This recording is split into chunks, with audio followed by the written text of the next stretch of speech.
Muy buenas noches. Mi nombre es Miguel Fernando Franco Orozco, soy el oficial local de Educación Médica de la Asociación de Sociedades, la Asociación Científica de Centros de Medicina de la Unidad Central del Valle del Cauca, adscrita a la CENCOL.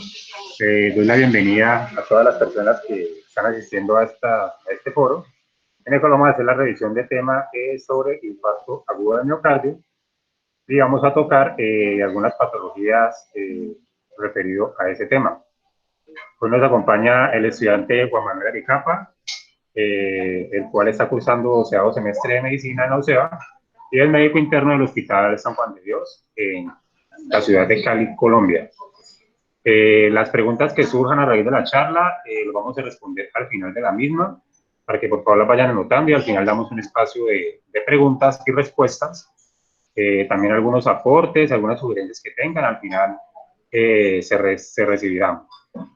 Al final de la charla también les voy a compartir un link para que por favor me colaboren con el registro de asistencia que nos piden para que quede constancia pues de las personas que asistieron a la charla y podamos certificar el tema de los avales de la perfusión. Entonces les damos las gracias por estar aquí. Ya le doy paso a nuestro ponente, a Juan Manuel.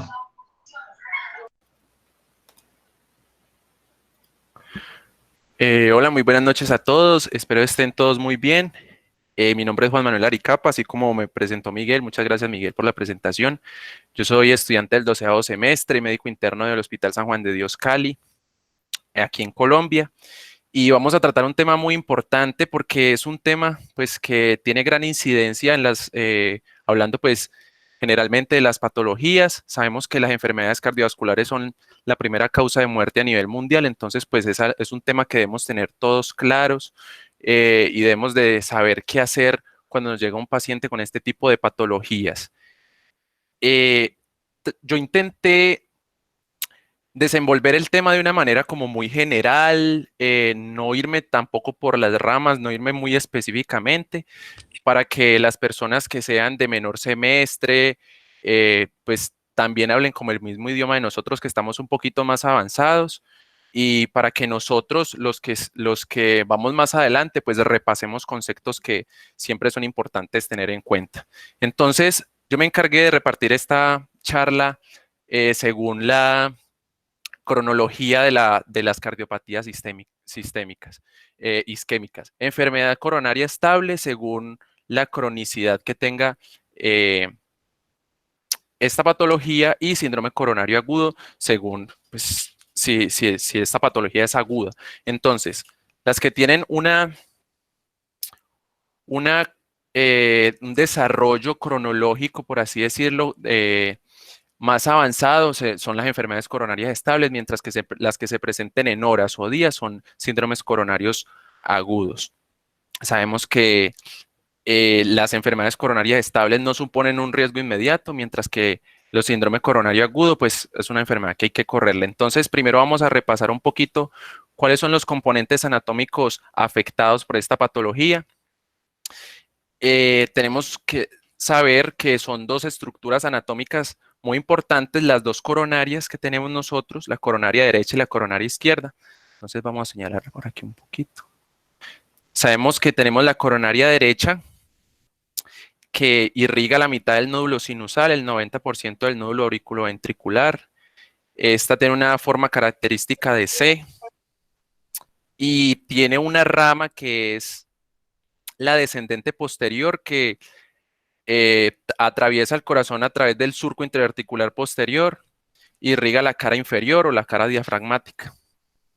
Tenemos también la coronaria izquierda, que esta sí tiene dos bifurcaciones, tiene un tronco en su parte proximal que no es tan extenso y se bifurca en descendente anterior y que esta descendente anterior atraviesa el surco interventricular anterior, irriga la cara anterior del corazón y la circunfleja, que es esta arteria de acá, que irriga la cara lateral. Entonces vamos a hacer un repasito. Tenemos la coronaria derecha que irriga la cara inferior y diafragmática solamente con una rama que es la descendente posterior. Y la coronaria izquierda que tiene dos ramitas, la circunfleja y la descendente anterior que irriga la cara anterior del corazón y la circunfleja la cara lateral. Entonces, esto es muy importante. ¿Por qué?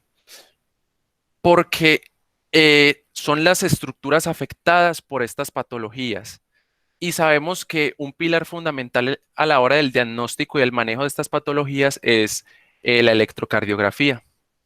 Entonces, hay que tener en cuenta que según las derivaciones en las que se encuentre alguna alteración, sabemos cuáles, podemos deducir cuáles son las arterias coronarias afectadas. Entonces, sabemos que en las derivaciones D2, D3 y ABF, la arteria coronaria afectada es la posterior, que irriga la cara inferior del corazón, así como lo mencionaba anteriormente.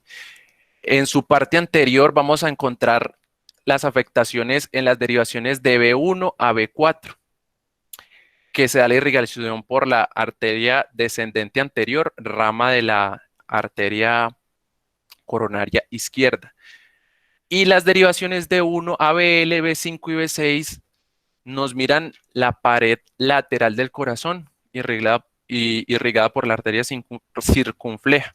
Entonces, dividí esta charla según cuál es el riesgo que tiene la patología y si compromete la vida o no del paciente. Entonces tenemos enfermedad coronaria estable, que es una enfermedad coronaria que hay que ponerle cuidado, pero en ese momento no compromete la vida del paciente, y el síndrome coronario agudo. Entonces hablaremos primero de la enfermedad coronaria estable, enfatizándonos principalmente en la angina estable, que es la que tiene mucho más incidencia. También hay otras subclasificaciones como el síndrome microvascular, que es una disfunción a nivel del endotelio, pero no se evidencia taponamiento a la hora de hacer los estudios ni los paraclínicos. Y la isquemia silente, que es una isquemia que no presenta síntomas ni cuadro clínico en el paciente y la mayoría de veces se descubre por accidente. Ahorita más tarde hablamos de esta parte de acá, listo. Entonces, hablando de la etiología de la enfermedad coronaria estable, hay que tener en cuenta principalmente qué es la aterosclerosis, que es la etiología principal. La aterosclerosis es una acumulación de células de origen lipídico en la pared del vaso que tienen como principal característica la obstaculización y el cierre del lumen del vaso, como lo podemos ver acá. Tenemos que tener en cuenta que, pues ahorita que estamos hablando de enfermedad coronaria estable, aquí la obstaculización no es completa, ¿listo? La aterosclerosis pues tiene también unos factores de riesgo que son las edades avanzadas, el sexo masculino, que esta pues no tiene ningún manejo y son innatas en el paciente, pero hay unas que sí se pueden manejar como la hiperlipidemia, el tabaquismo, la hipertensión arterial, diabetes o el síndrome metabólico. Estas sí se pueden dar control. Y también existe otro tipo de factores de riesgo que nos pueden ayudar al desarrollo de esta patología, como lo es el sedentarismo, el alcoholismo, el estrés, el aumento de los estrógenos. Bueno, hay diferentes factores de riesgo, son muchísimos, pero pues aquí mencionamos los más importantes y los que tienen como más peso en el desarrollo de la enfermedad. También tenemos el espasmo coronario, también conocido como angina de Prinzmetal, que vamos a mencionar un poquito más adelante. El aumento de la demanda de oxígeno por el corazón, que se da principalmente en los casos que se dan hipertrofias cardíacas. Esto se puede dar en pacientes que tengan un antecedente, un diagnóstico de estenosis aórtica, de hipertensión arterial, que esa es la principal, o una miocardiopatía hipertrófica, etcétera.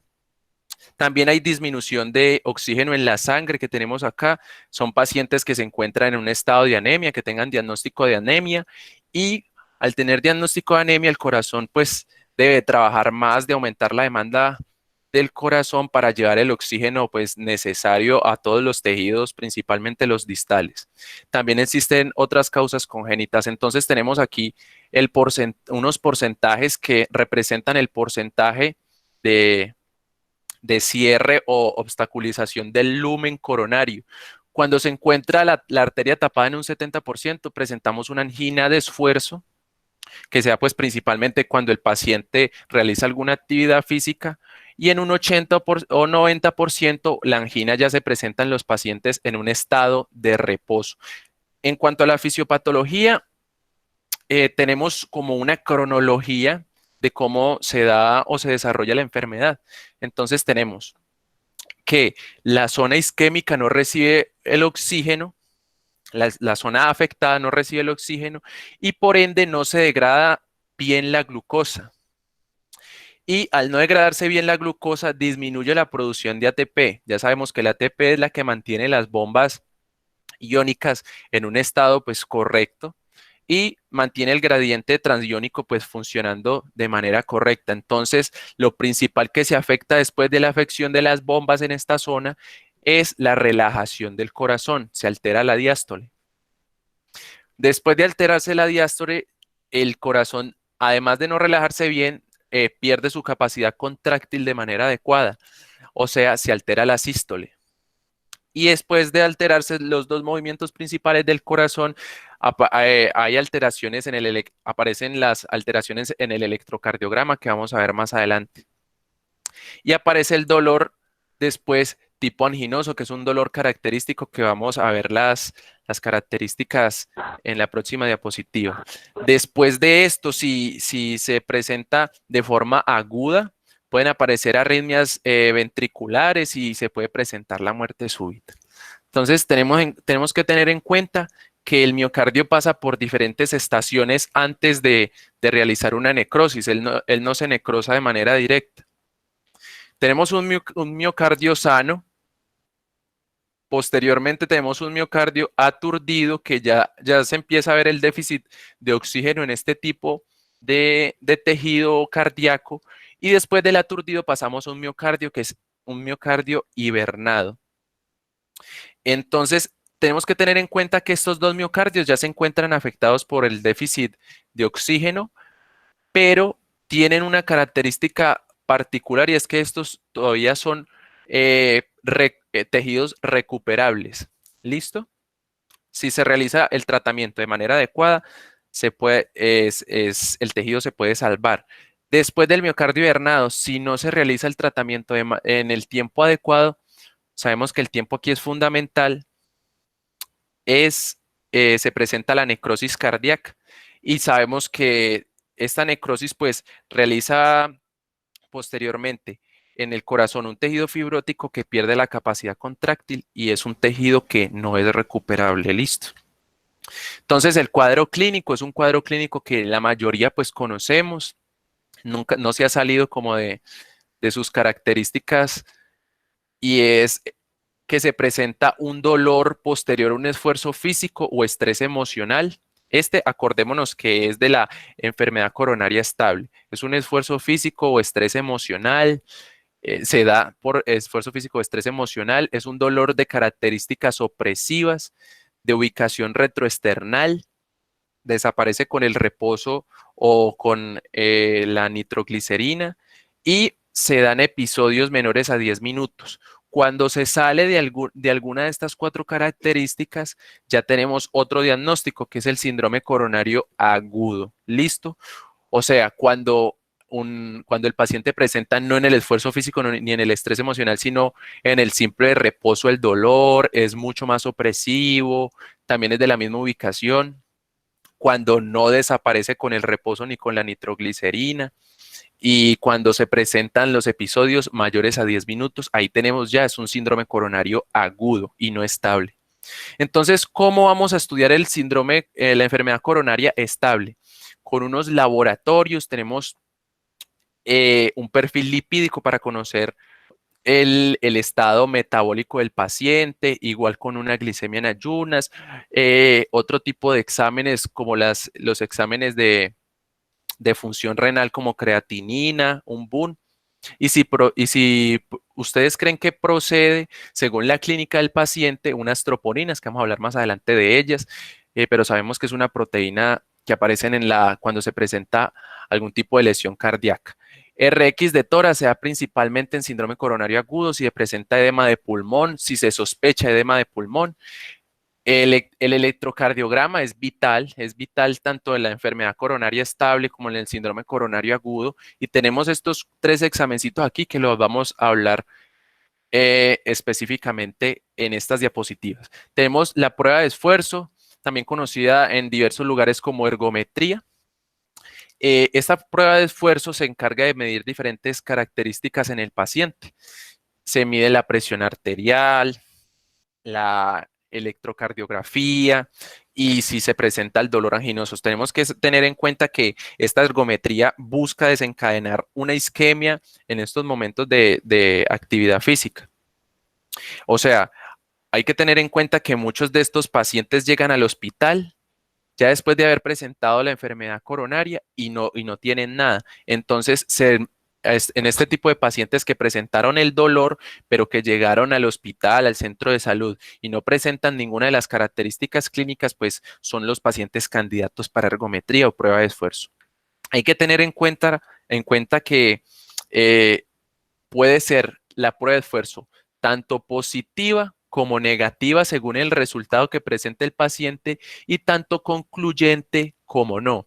Un paciente con una prueba positiva es un paciente que se le observan cambios electrocardiográficos característicos de isquemia o de lesión a la hora de realizar la prueba de esfuerzo o por el caso contrario, las negativas es el paciente que no presenta este tipo de isquemias o de lesiones cuando presenta la prueba de esfuerzo. Y una prueba de esfuerzo es concluyente, y estas son las más importantes, es cuando el paciente a la hora de realizar la actividad física presenta el 85% de la frecuencia cardíaca máxima durante el examen. ¿Listo? Cuando el paciente rompe este límite, ahí ya podemos decir es una prueba de esfuerzo súper buena. O sea, que nos funciona. Cuando el paciente no supere la frecuencia cardíaca máxima del 85%, entonces sabemos que es una prueba de esfuerzo que no nos sirve o que no es concluyente. Además de eso, como sabemos que busca desencadenar isquemias, existen diferentes contraindicaciones para los pacientes.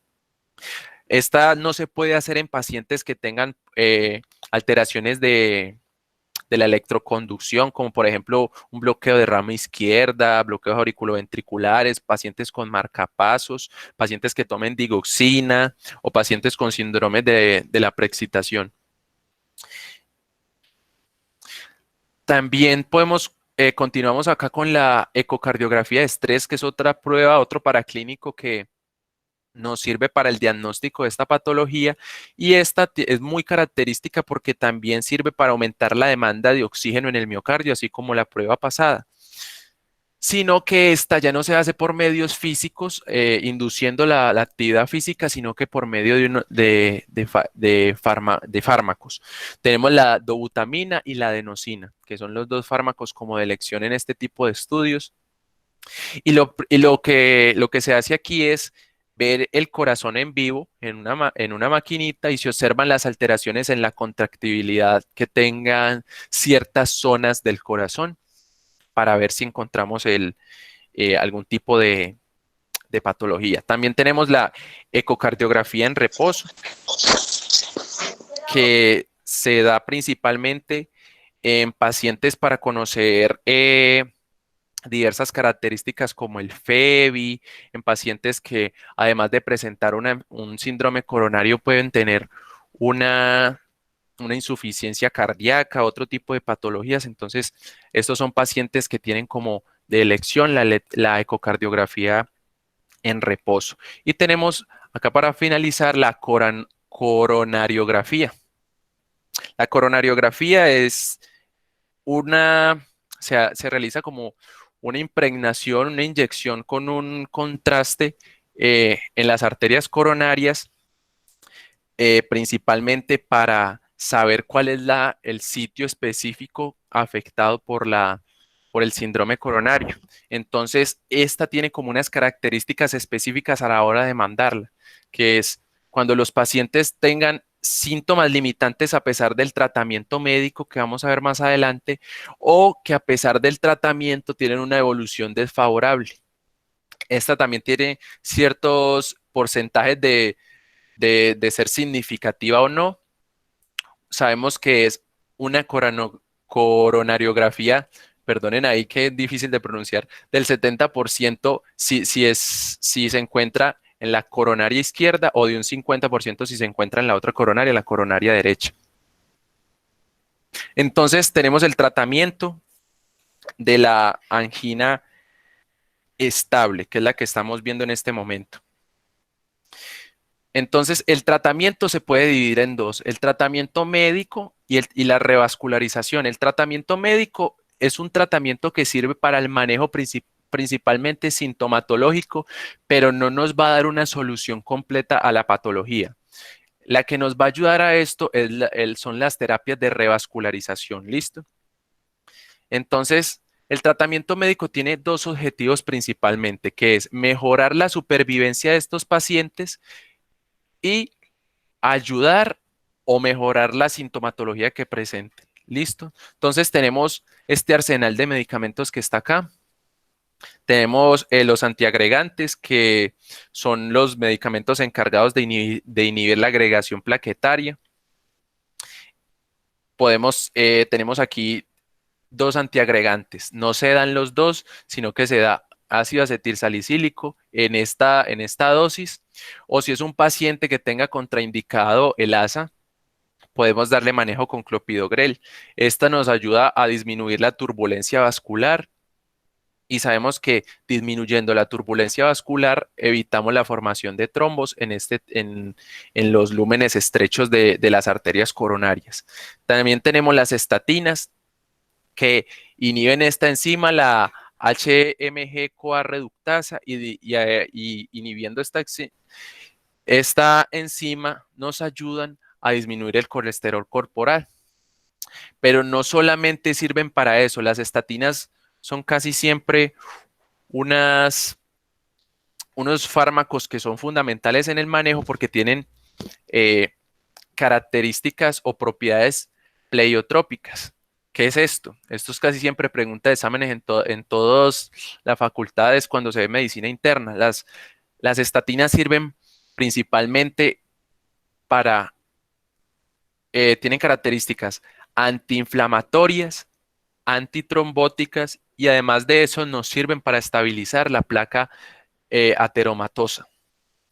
También podemos darle manejo al paciente con IECAS cuando son pacientes que tengan diabetes mellitus, hipertensión arterial, insuficiencia cardíaca crónica.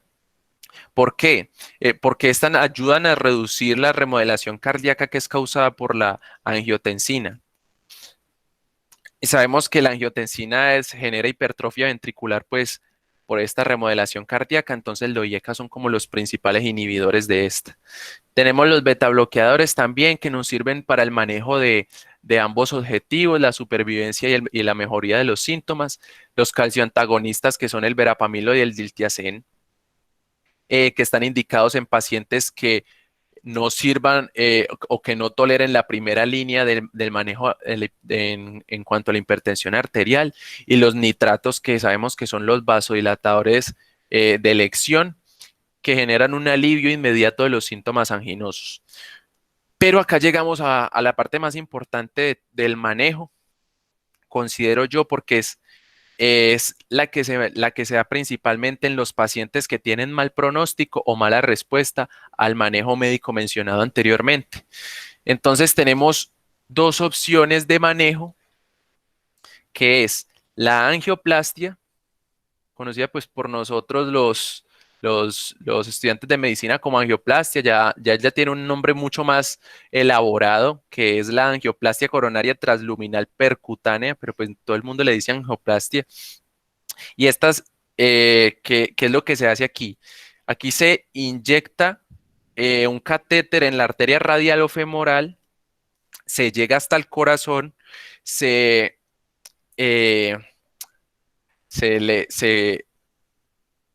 por así decirlo, se expulsa un contraste, se realiza una coronariografía como la mostrada anteriormente.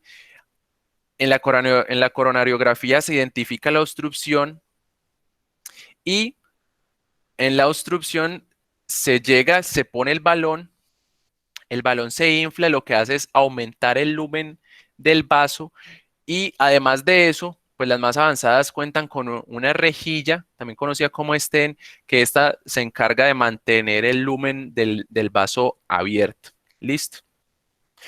También tenemos otra forma como de, de darle manejo a esta patología, que es el bypass coronario.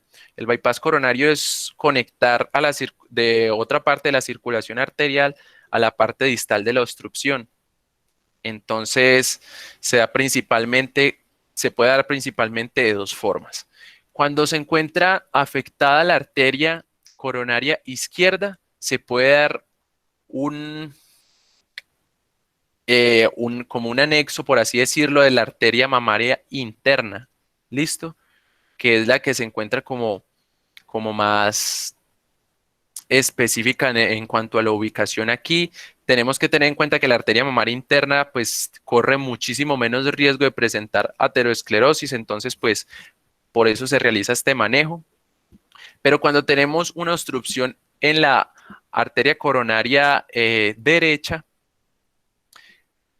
podemos hacer la que más, el método que más se utiliza es un injerto de safena interna desde que se realiza el interno, eh, el, in- el, el injerto de la safena interna de los miembros inferiores y se hace un injerto desde la aorta hasta la parte que se encuentra afectada. Listo. ¿Cuál es la que más se elige y la más funcional? La angioplastia. Listo. ¿Por qué? Porque con esta el paciente corre menos riesgo, es menos invasiva y menos costosa. Listo. Y la recuperación es mucho más porque en esta hay que hacer una toracotomía, hay que abrir, hay que hacer circulación extracorpórea. Bueno, es bastante más compleja. Pero entonces, ¿por qué se hace el bypass coronario? Porque ella tiene tres características específicas que le van a funcionar mucho más a los pacientes, que es cuando los pacientes tienen afectación de tres o más vasos o cuando tienen afectación de la coronaria izquierda, como lo mencionaba anteriormente. Esa es una. La otra son en los pacientes que sean diabéticos, pacientes con diabetes mellitus tipo 1, tipo 2 o pacientes con disfunción ventricular se ven mucho más mejor tratados, por así decirlo, con el bypass coronario. Ahorita sí pasamos a otra parte que es fundamental que tenemos que conocer todos, que es el síndrome coronario agudo. Ya pasamos la enfermedad coronaria estable. Ahorita seguimos al síndrome coronario agudo. Este síndrome coronario agudo tenemos que tener en cuenta que se divide en los que presentan elevación del segmento ST o los que no presentan elevación en el segmento ST. ¿Listo? Y esta tiene una subdivisión. ¿Listo? Los síndromes coronario agudos sin elevación del ST, que son los pacientes que tienen el síndrome coronario agudo, pero tienen, además de esto, las proteínas troponinas positivas. ¿Listo?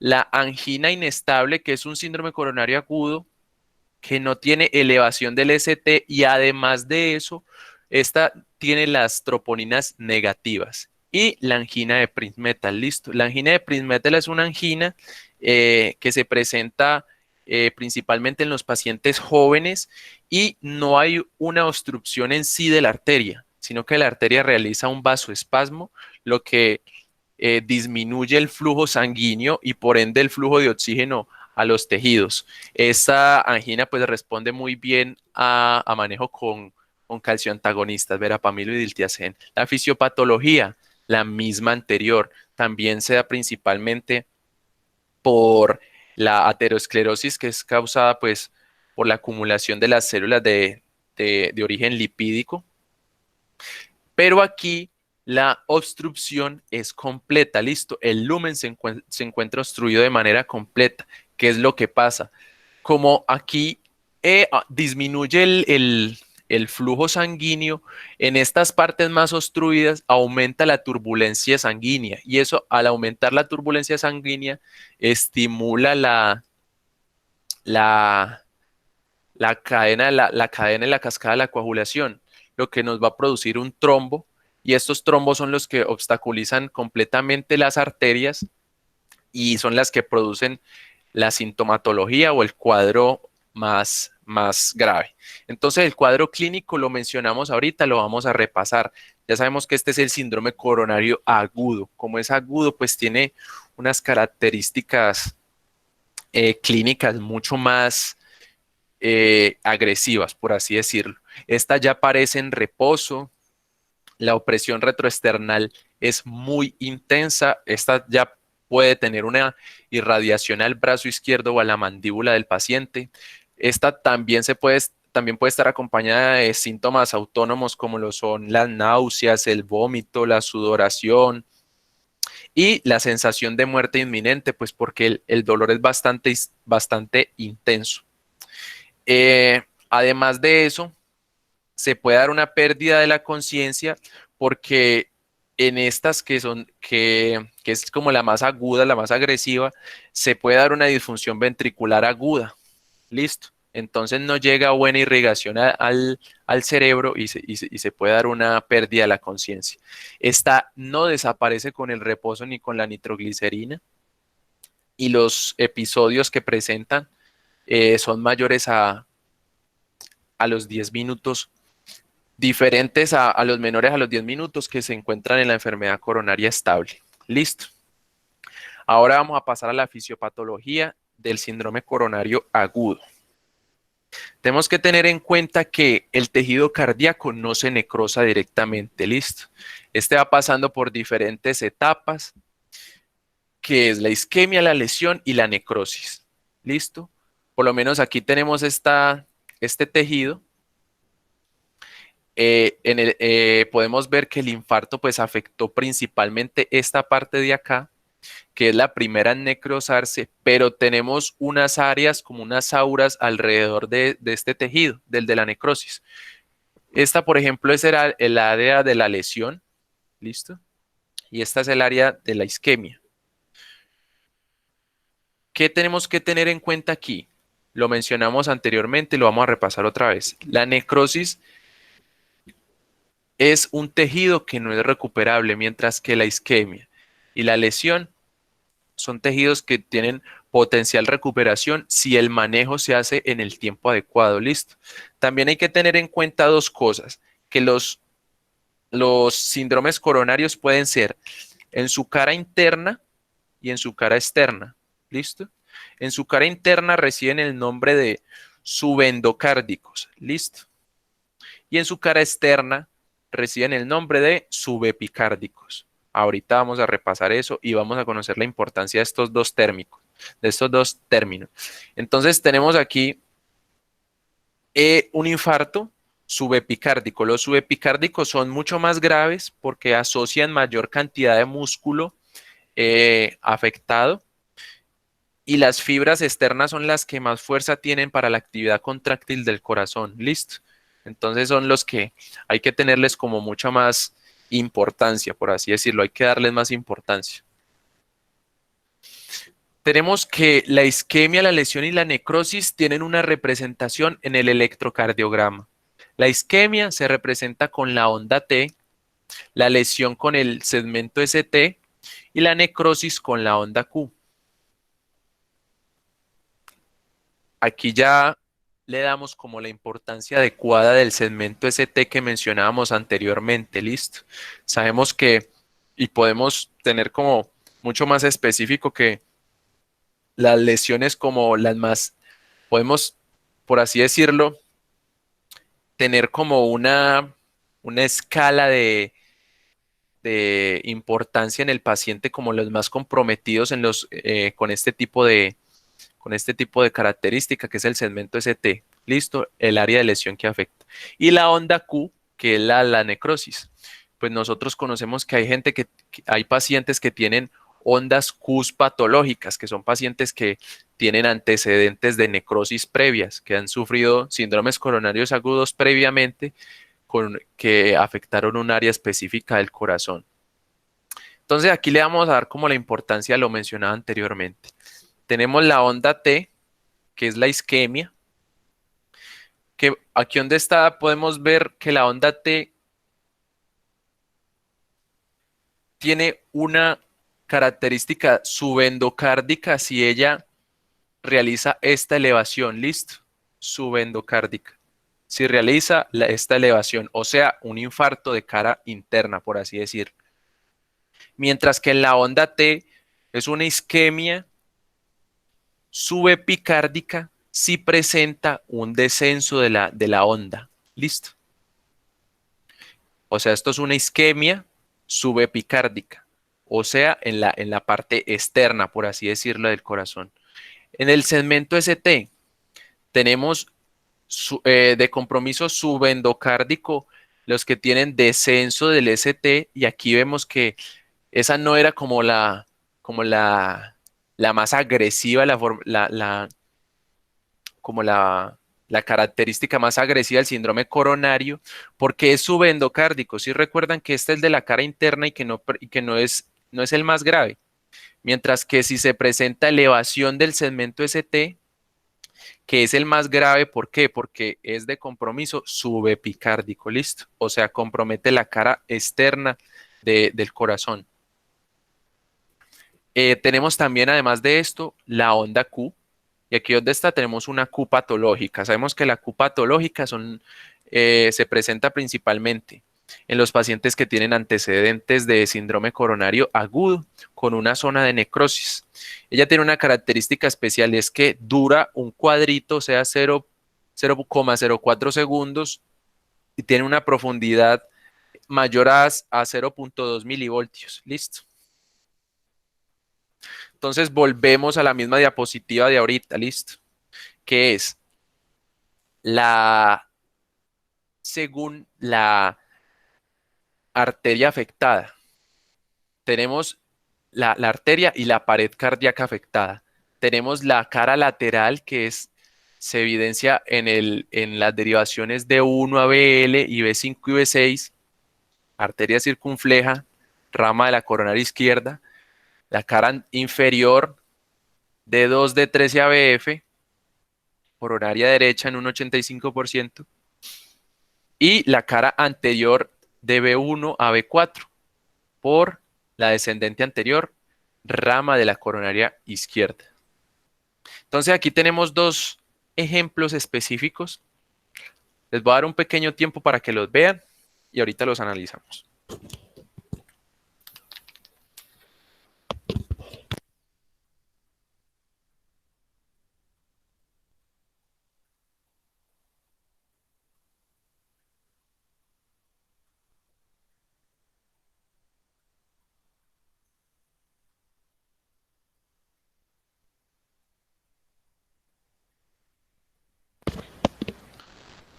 Listo, entonces acá tenemos dos electrocardiogramas que son... Ay, pucha, denme un momentico, yo saco el puntero. Eso sí. Tenemos dos electrocardiogramas. El primero podemos evidenciar una elevación del segmento ST desde B2 hasta B6. No sé si lo ven. No, pues se ve claritico, listo. En todas estas derivaciones.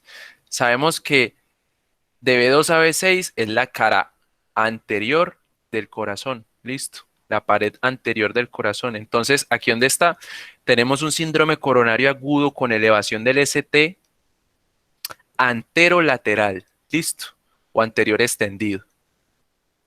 En este segundo electrocardiograma tenemos una elevación también del segmento ST desde las derivaciones D2, D3 y ABF. No sé si se ven de manera pues bastante clara. Entonces, ¿qué tenemos acá? Un síndrome coronario agudo con elevación del ST en la cara inferior o diafragmática. ¿Listo? Entonces vamos a hablar de las troponinas. Las troponinas son unas proteínas que tienen bastante importancia aquí porque, con lo hablado anteriormente, nosotros estábamos solamente hablando de síndrome anginoso, pero con unas troponinas podemos dar el diagnóstico de síndrome coronario. Sabemos que las troponinas, entre más elevadas salgan, más necrosis o más área comprometida de la necrosis tenemos. ¿Listo? Estas se elevan en la necrosis cardíaca, se piden con una cronicidad específica. Se dan cuando el paciente llega al centro de salud o cuando se hace el primer contacto con el paciente, se realizan las troponinas a las 6 y a las 12 horas posterior del primer contacto con el paciente. ¿Listo? Las troponinas tenemos bastantes. Nosotros en nuestra carrera pues nos mencionan bastantes troponinas, que la CKMB, que la mioglobina son las que se elevan primero y tienen de cierta hora de elevación y que ellas después desaparecen. Pero resulta que ahora hay una troponina que es cardioespecífica y esa troponina cardioespecífica es la principal donde nos basamos para el diagnóstico de este tipo de patologías del síndrome coronario agudo. Ahorita pues no hay necesidad de realizar este tipo de laboratorios, sino que en los centros de salud donde cuenten con la troponina cardioespecífica, pues es mucho más fácil el tratamiento. Las troponinas tienen una ventaja y es que son extremadamente sensibles. Listo, ellas siempre se van a elevar cuando se presenta un síndrome coronario agudo, pero eso tiene una gran desventaja y es la poca especificidad que tienen, porque estas también se pueden elevar por diversos tipos de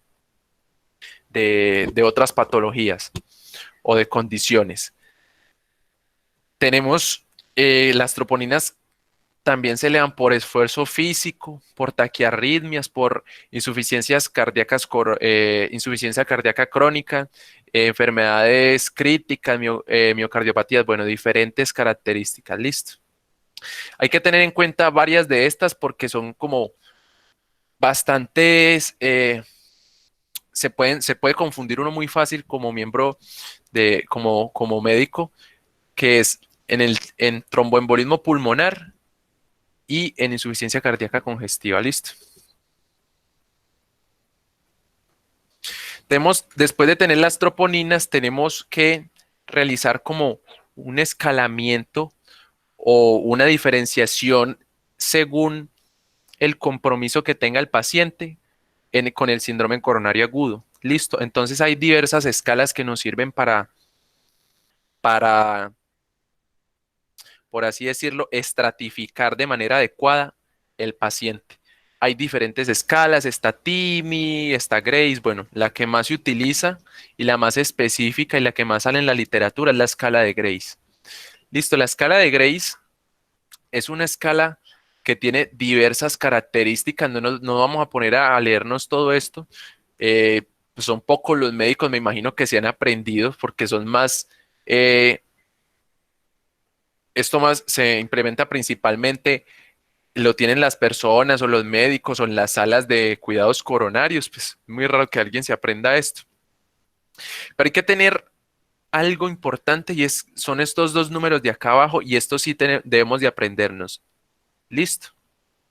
109 y 140. 109 y 140 es el rango de la escala de Grace en pacientes con riesgo intermedio. Listo.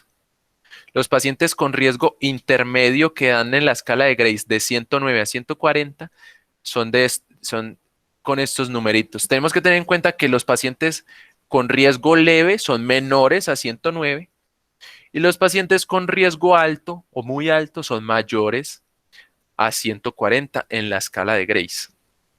Entonces aquí tenemos la estimación del riesgo. Un paciente con un riesgo muy alto es un paciente que presenta, además del síndrome coronario agudo, un shock o una insuficiencia cardíaca aguda. Listo. Dolor refractario al tratamiento. Le damos manejo con un opioide y sigue presentando dolor. Esto es una muy mala característica. Es un paciente con un pronóstico bastante reservado. Arritmias letales o paro. Pacientes que presenten arritmias letales o que realicen paro, pues son pacientes que tienen riesgo muy alto del síndrome coronario. Y pacientes que, a pesar del tratamiento, persisten con la elevación del segmento ST.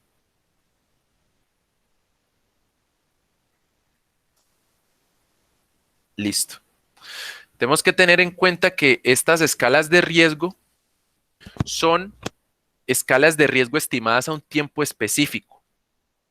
Este tiempo específico son 15 días, ¿listo?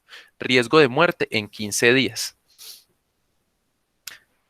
Eh, Además de esto, listo, vamos a continuar. Escalas de riesgo alto son pacientes que presentan las troponinas elevadas, la elevación de las troponinas, presentan cambios dinámicos en el ST, en el segmento ST, y además de eso, la escala de Grace, que es la escala mencionada anteriormente, son pacientes que presentan puntajes mayores a 140. Tenemos en la estimación de riesgo intermedio pacientes que presentan otro tipo de patologías crónicas como la diabetes mellitus, la insuficiencia renal, la insuficiencia cardíaca congestiva, pacientes que además de eso también presenten antecedentes de, de anginas, como por lo menos la de anginas y de síndromes coronarios, como angina precoz posinfarto. Pacientes que se les haya hecho una intervención, la intervención mencionada anteriormente, una angioplastia o directamente un bypass coronario, y pacientes que presenten en la escala de Grace de 109 a 140. Además de eso, tenemos los pacientes con riesgo bajo, que son pacientes que presentan cualquier característica no mencionada en las otras tablas y que presenten el Grace menor a 108. Entonces, ¿qué vamos a hacer con estos pacientes? La estimación del riesgo sirve para saber con qué velocidad o qué prioridad darle nosotros como médicos a este tipo de pacientes. Tenemos pacientes de riesgo bajo. Estos pacientes hay que hacer que no presenten estas características de acá, hay que hacerles una prueba de imagen para detectar la isquemia. Si la prueba de imagen sale negativa, el paciente es candidato para el tratamiento médico. Si la prueba de imagen sale positiva, es un paciente que tiene la coronariografía electa. Listo.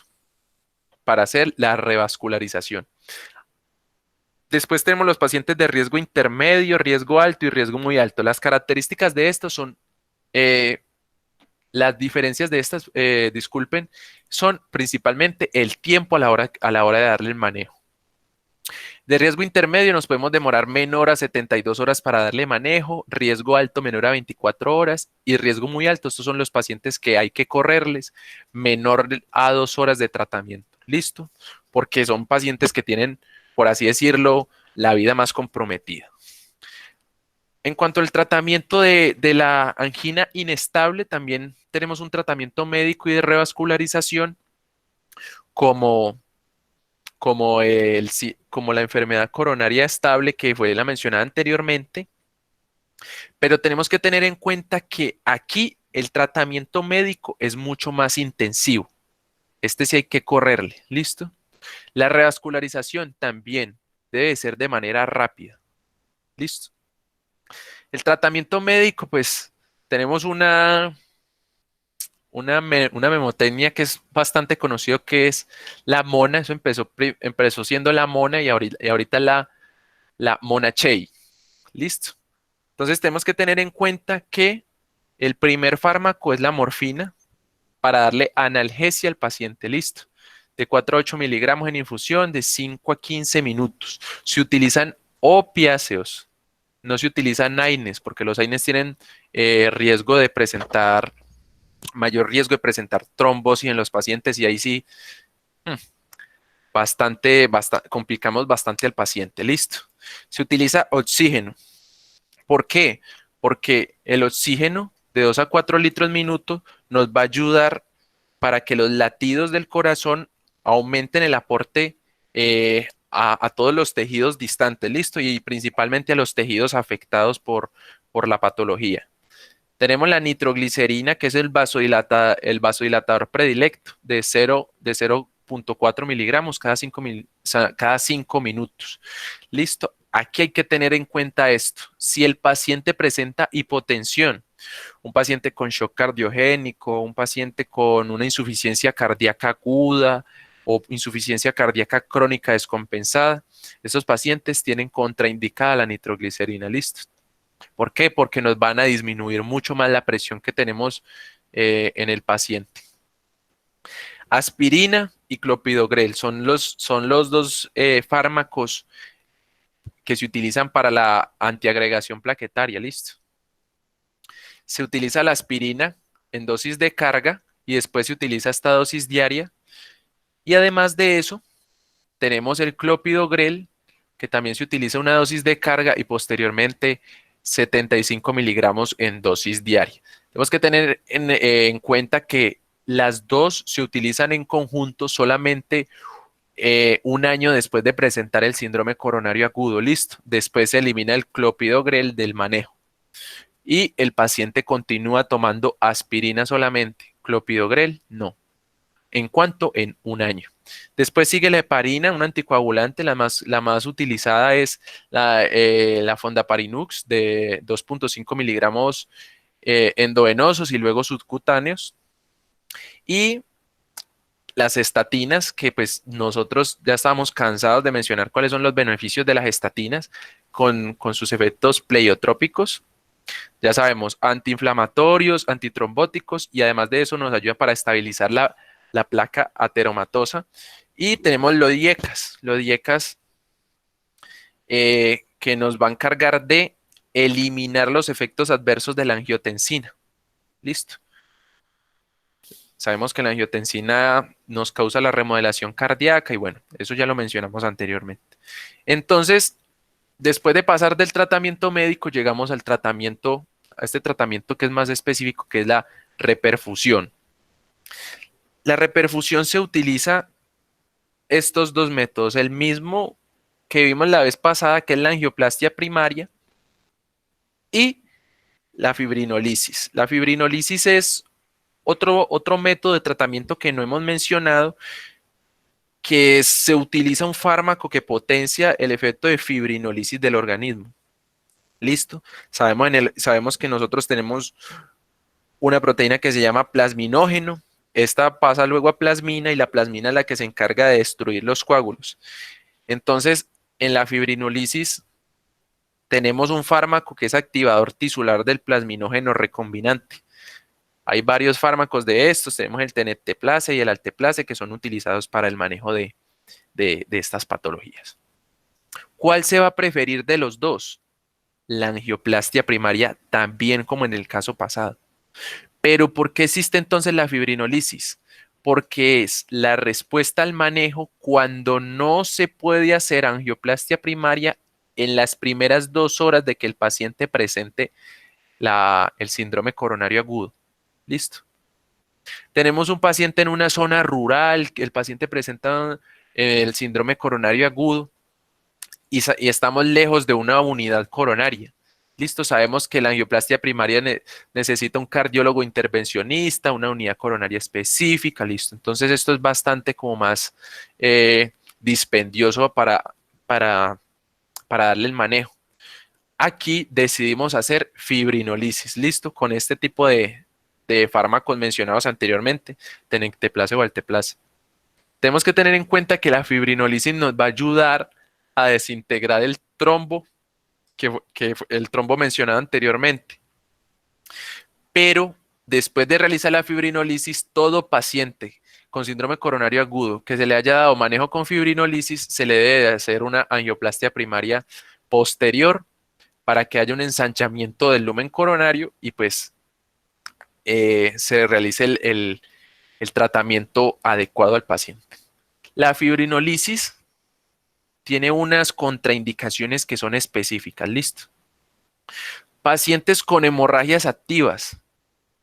Sabemos que la hemorragia activa se contiene principalmente pues formando trombos y esto lo que hace es la eliminación de los trombos, entonces pues contraindicado completamente en hemorragias activas, en lesiones cerebrales, en pacientes que tengan antecedentes de punción lumbar, antecedentes de sangrado intracraneal, listo. Trauma grave en las 3 semanas previas al síndrome coronario. Pacientes que presenten, además de síndrome coronario, disección de aorta. Pacientes que tengan enfermedades digestivas de hace un mes y eh, además de esto, pacientes que presenten eh, alguna alteración en el sistema hemático que nos permita, pues, que no permita pues, realizar la la coagulación de manera adecuada. Tenemos, además de esto, las complicaciones que presentan el síndrome coronario. Las complicaciones más que tienen una incidencia más alta, por así decirlo, son las arritmias, la rotura libre de pared, que es, además de que la pared presenta necrosis, esta se rompe y pues permite la salida de sangre a la cavidad pericárdica. Esto nos produce un taponamiento cardíaco y son pacientes que se complican de, eh, en, en una velocidad bastante rápida y pues son pacientes que tienen una mortalidad bastante elevada si no se realiza el tratamiento adecuado. Una comunicación interventricular, si el tabique interventricular es el afectado por la necrosis, una insuficiencia mitral. Además de eso, el corazón también, las paredes del corazón pueden presentar aneurismas y pseudoaneurismas que permiten pues la salida de sangre por este tejido que es debilitado y se corre gran riesgo de que estos aneurismas se rompan y pase pues sangre a la cavidad pericárdica o directamente a la cavidad torácica. Pericarditis y síndrome de Dressler, listo. El tratamiento a largo plazo de estos pacientes, el principal de todos, cambios en el estilo de vida, listo. Una mejor alimentación, un mejor descanso. Además de eso, si son pacientes que tengan un tabaquismo activo, eliminar el tabaquismo activo. Si son pacientes que tengan enfermedades crónicas como la diabetes mellitus y la hipertensión arterial, las tengan bajo control con los fármacos adecuados, con el estilo de vida adecuado. Además que los pacientes deben de tomar aspirina y clopidogrel el primer año después de presentar el síndrome coronario agudo. Después se elimina el clopidogrel y continúa paciente tomando aspirina de 75 a 160 miligramos durante toda su vida, listo. Antiagregante plaquetario. Además, los pacientes, si tienen enfermedades crónicas, como por lo menos la hipertensión arterial o la diabetes mellitus, pues deben de estar bajo control con estos medicamentos, con beta bloqueadores, con lodiecas y con las estatinas, que pues tienen mejorías en los aspectos clínicos del paciente, listo, y en la sintomatología del paciente. Y son pacientes a los que se les recomienda estar en controles periódicos y que se realicen una evaluación del riesgo arrítmico que presenten posterior a presentar el síndrome coronario agudo. Listo, muchas gracias. Gracias, Juan. Bueno, en este momento damos apertura a un espacio de preguntas. 5 minutos. ¿Alguna persona que tenga una pregunta sobre la charla puede activar el micrófono y hacerla o escribirla en el chat? Así que aprovechemos esto. Disculpe, el dolor que se irradia siempre es hacia el lado, hacia el brazo izquierdo o no necesariamente. No, no necesariamente. Tenemos que tener en cuenta que el dolor, pues, hay como unos sitios específicos y que tienen mayor incidencia a la hora de la irradiación, que es el brazo izquierdo. Es más, brazo izquierdo no, pueden ser los miembros superiores. También se puede elevar a la mandíbula. Hay pacientes que presentan dolores en la parte dorsal, en el epigastrio. Bueno, se pueden presentar diferentes tipos de irradiaciones, pero hay que tener en cuenta la característica principal, que es el dolor retroesternal. Listo, Juan.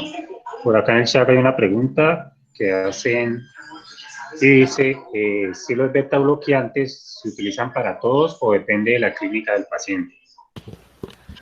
Pues depende realmente de donde uno lo lea. Pues porque, ¿qué hacen los beta bloqueadores? Los beta bloqueadores tienen un efecto antisquémico y estos fármacos pues poseen un efecto antiarrítmico además de esto. Sabemos que pues las arritmias malignas y la muerte súbita pues constituyen la principal causa de muerte del síndrome coronario agudo, principalmente en las primeras horas de evolución. Y en los ámbitos que es pues cuando el paciente no alcanzaba a llegar a un lugar médico, ¿sí? O sea, especialmente en los medios extrahospitalarios, pues por así decirlo. Pero pues también es importante que se realice pues, en el manejo en, en el tiempo siguiente. Pues las guías difieren en cuanto a las recomendaciones sobre la indicación de los betabloqueadores en el tratamiento. Por lo menos las norteamericanas recomiendan mantener esta terapia por lo menos 3 años posterior al infarto agudo de miocardio. Las guías europeas no hacen ninguna recomendación particular respecto a los betabloqueadores. Y pues también hay que tener en cuenta que no se puede poner en pacientes hipotensos, bradicárdicos, pues porque son medicamentos que solamente agravan el cuadro. Pero pues para resumir, en pacientes que tuvieron infarto agudo de miocardio, sí impacta en la mortalidad. Y si no hay contraindicaciones específicas como las mencionadas anteriormente, el paciente se debe egresar con manejo, además de todo, con un beta bloqueador, aproximadamente unos 6 meses, o depende pues del lugar o de las guías de referencia. Listo, Juan. Pero yo tengo una consulta. ¿Vas a hablar? ¿Quién está por ahí? Atiende el micrófono. Dale. Usted había dicho que el miocardio podría presentarse al invernal, ¿verdad? No le alcanzo a escuchar bien a ella. Hazme un favor, escribe la pregunta en el chat porque no se te escucha bien en el audio, por favor. Por acá preguntan en el chat si las estatinas, ¿hasta cuánto tiempo luego del evento se recomiendan? ¿Las estatinas? Sí, Juan. Listo. Todos los pacientes pues, que presenten síndrome coronario agudo, pues con independencia de sus características, deben de recibir estatinas, salvo los pacientes que estén contraindicados o pues que tengan intolerancia. Pues que eso ocurre en muy pocos casos, la verdad. Las estatinas son imprescindibles para el tratamiento, pues que estén presentes en el alta del paciente.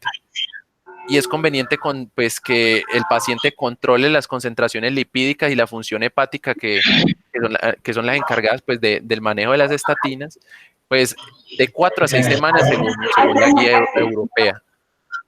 Entonces, en conclusión, no hay un tiempo puntualmente definido, por así decirlo.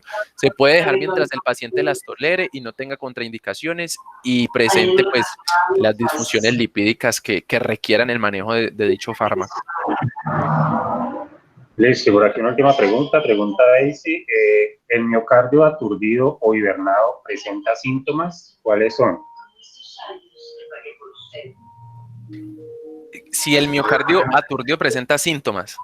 Si el aturdido o hibernado presenta síntomas, Listo. ¿cuáles son? Tenemos que tener en cuenta que el miocardio aturdido o hibernado sí presenta síntomas. Se llama aturdido o hibernado porque es un miocardio que no se encuentra con un movimiento adecuado, con una capacidad contráctil adecuada.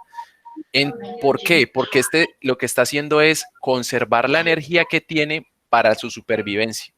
¿Listo? Entonces es un miocardio que en un ecocardiograma no se va a ver pues como su capacidad contráctil adecuada. ¿Listo? Son zonas que tienen hipoquinesia. Hipoquinesia es la palabra, listo. No son zonas que no se van a mover de manera adecuada, no se van a contraer de manera adecuada. Entonces también podemos evidenciar esto, no solamente en un ecocardiograma, sino en un electrocardiograma también, listo. Listo, Juan, por acá hace un aporte José William. Dice que hay que tener cuidado con la mnemotecnia, ya que tiene contraindicaciones en paciente que presenta en el ECG un infarto de la cara derecha o inferior. Y Jairo Andrés pregunta algo parecido. ¿Podrían aclarar las contraindicaciones de la mnemotecnia en el caso de infarto de cara inferior? Listo, pues yo coloqué la memotecnia pues porque la memotecnia es como la forma como más sencilla de uno aprenderse las cosas. Y pues la verdad es que sí existen no solamente esas contraindicaciones, sino que hay varias contraindicaciones en los fármacos que yo expuse anteriormente. Tenemos que tener en cuenta que si es de cara inferior, no se pueden utilizar los opioides, ¿listo? El opioide que yo mencioné es la morfina, pero pues yo lo coloqué ahí principalmente pues porque los infartos de cara inferior pues tienen una incidencia alta, pero pues no son los más incidentes, por así decirlo. Entonces la morfina pues sí está indicada en los otros casos. De pronto sí se me escapó mencionar cuáles eran esas características específicas, cuándo poner cuándo quitar este. Solamente lo hice con la nitroglicerina en los pacientes que tengan pues las contraindicaciones como shock cardiogénico, insuficiencia cardíaca aguda, pero pues sí, estuvo muy bueno el aporte. Entonces tenemos que tener en cuenta que la morfina no se pone en los pacientes con infartos de cara inferior. Listo, por aquí una última pregunta para ya terminar el espacio de preguntas. Dice, cuando están los signos clínicos del IAM y las troponinas dan negativas, ¿a qué se debe esto? Listo, entonces hay que tener en cuenta que cuando un paciente presenta la clínica, pero las troponinas están negativas, hay que tener en cuenta otro diagnóstico alterno. ¿Listo? ¿Por qué? Porque resulta que el síndrome coronario agudo es una asociación de todo esto que yo mencioné anteriormente. Son el paciente con la clínica, el paciente con las troponinas y el paciente que en el electrocardiograma se evidencian los cambios electrocardiográficos específicos del síndrome coronario agudo. Entonces, habría que buscar otro diagnóstico externo. Puede ser, no sé, una costocondritis, que es el primero que se le viene a la mente a todo el mundo, que también tiene como las mismas características de dolor, pero pues son pacientes que no presentan las troponinas elevadas. ¿Por qué? Pues porque no existe una afección en el tejido cardíaco. Esa como por mencionar una, listo. Pero pues diagnósticos alternos pueden ser muchísimos, listo. O puede ser también que las troponinas se tomaron muy pronto, que el paciente sí esté cursando por un síndrome coronario agudo, pero las troponinas se tomaron muy pronto, listo. Entonces salieron negativas.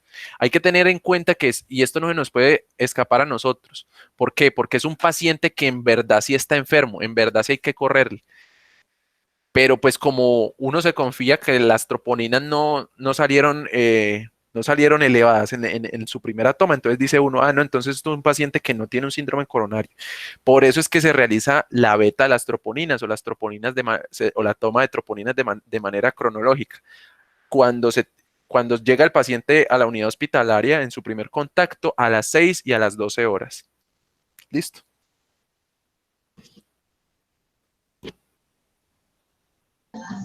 Listo, Juan, muchas gracias.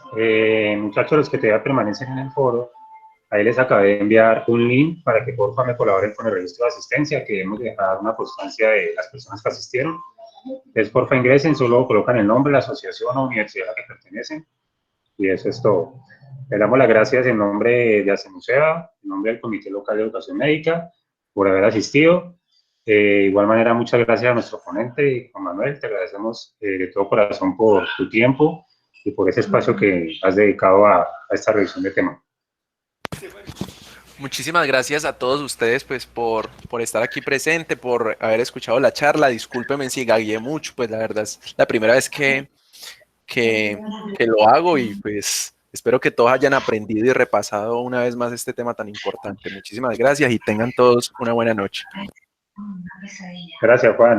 Gracias a todos los asistentes nuevamente. Recuerden que por el grupo de WhatsApp les compartiremos el link para que puedan acceder a la grabación en nuestro canal de YouTube. Muchas gracias y que tengan todos una buena noche. Hasta luego.